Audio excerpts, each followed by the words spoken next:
আসসালামু আলাইকুম, আমি মোহাম্মদ কাউসার বলছি।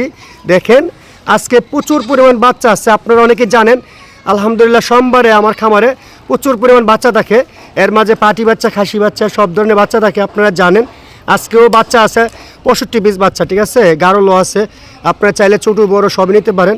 এই যে বড়গুলো এই সাইডে আছে, আপনারা তো কেউ নিতে চান যোগাযোগ করবেন, ফোন নাম্বার দেওয়া থাকবে। আর আপনারা অনেকে পায়েস সম্পর্কে জানেন, আর আমার কাছে কিন্তু সব ধরনের থাকে খরচের মাঝে। গোটা বাংলাদেশ যাচাই করে আসবেন, নাটোর আরও বিভিন্ন জেলা আছে, খামারি আছে, সব জায়গায় যাচাই করে আসবেন। যদি কম মনে হয় আমার তো অবশ্যই নেবেন, আর বেশি মনে হলে নেবেন না, ঠিক আছে। আপনারা অবশ্যই ভিডিওতে যাচাই করবেন। আর আলহামদুলিল্লাহ সরজমিনে আসলে সব থেকে ভালো আপনার দিকে সরে নিতে পারবেন, ঠিক আছে। দিকে সরে নিতে পারবেন আপনারা সরজমিনে আসলে। আর না হলে অনলাইনের মাধ্যমে দেখলে আমার এই নাম্বারে ইমো হোয়াটসঅ্যাপ আছে, আপনারা যোগাযোগ করে নিতে পারেন। আমরা বাংলাদেশে যে কোনো জায়গায় দিয়ে থাকি। এর মাঝে আপনি আগে টাকা পেড করবেন, আমরা মাল পাঠিয়ে দেবো ইনশাল্লাহ। এটা বিশ্বাসের মাধ্যমে পুরোটা।